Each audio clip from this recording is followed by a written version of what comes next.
A few weeks ago, I asked our viewers, what is the biggest obstacle or your biggest challenge that is stopping you from taking the kind of photography that you'd like to be taking? This is the video where we talk about that.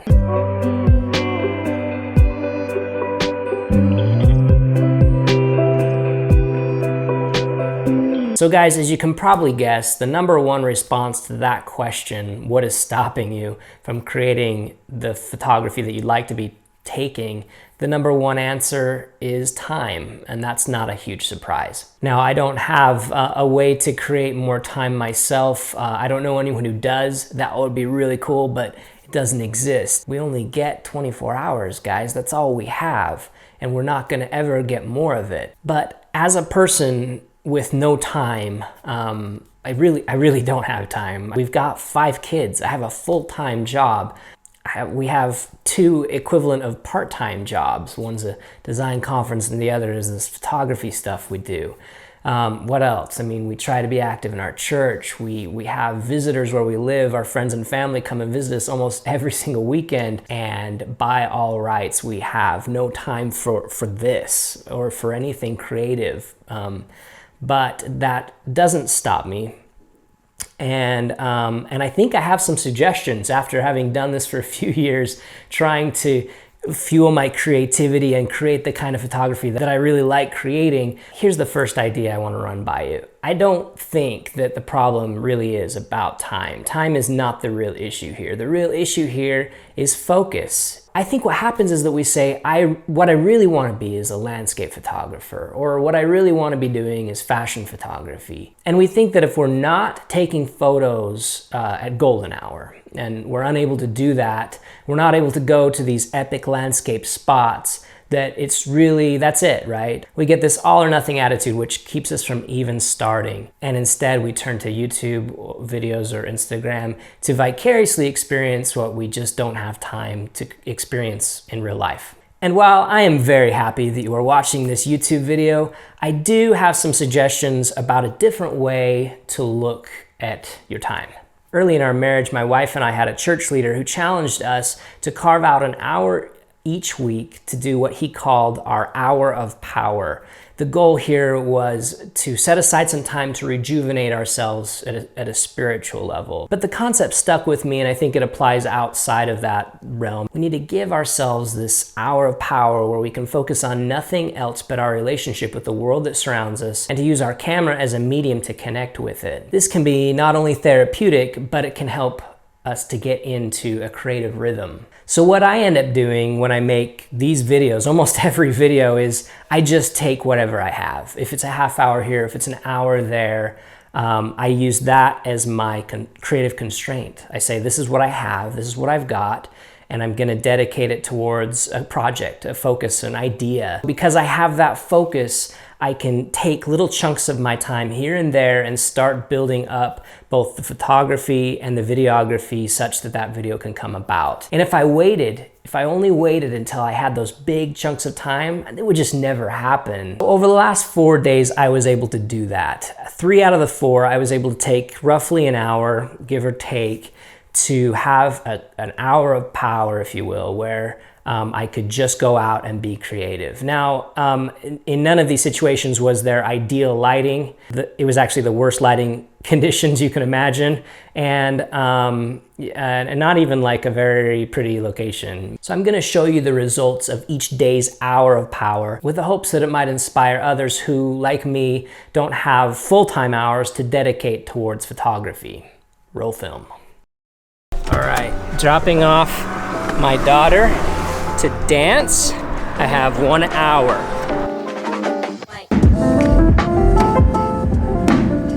The light during this photo walk was what most photographers would consider terrible, and I could easily say there's really no point in taking my camera out. Or I could instead use the light as a creative constraint. Instead of focusing on what I don't have, I'll focus on what I see. Things like textures, hard shadows, and the shapes they create.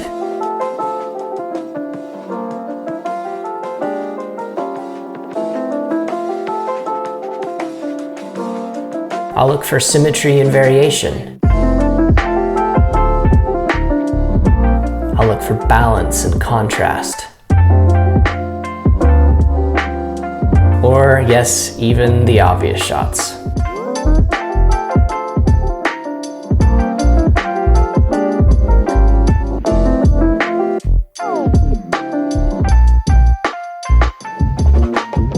Okay, done for now. That was less than an hour. That was 45 minutes of severe clear light. One city block here in southern Utah, St. George. It was fun and stretched me creatively, and a good use of 45 minutes. All right, so now it's a Sunday afternoon and we have about an hour. I've taken the littles, our youngest three, out to give mommy a little bit of break before dinner. And so probably have an hour and a half here, and I'm gonna try once again to have a creative hour to try to get some artistic or creative or fun shots with the help of these guys. Dad, I'm not little. I'm big. I'm 7. Oh, okay.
Hey,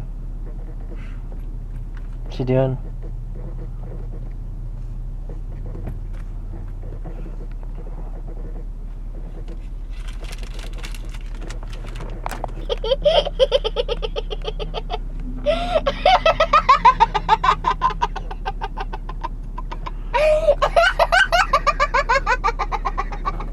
Hopefully she can get control because she has tutoring now. And I have, yet again, 1 hour to kill while she's doing tutoring. I'm gonna try to do, yet again, more photography. This is gonna be a challenge though, because the really harsh daylight and it's wide open, the place that I'm at. There isn't really anything that interesting. So I'm taking out the 16mm 1.4. I'm going to try to get some detail, really close, tight shots, abstract. I don't know what I'm gonna get. It'll be hard though, but that's what it's all about. It's all about the challenge. So here we go.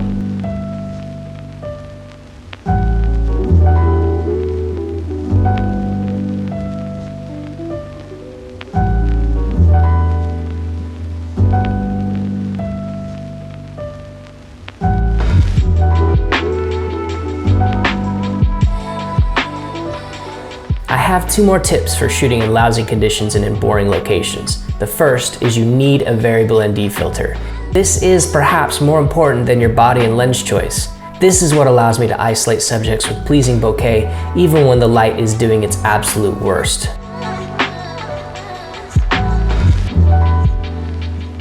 The second suggestion I have is to stop looking at your surroundings like a local who has lived here forever. Even if you have, start seeing your surroundings as a tourist or even an alien might. What shapes and textures have you taken for granted? What small odds and ends can you isolate and analyze? How can you deconstruct the humdrum or inject creative perspective into the ordinary?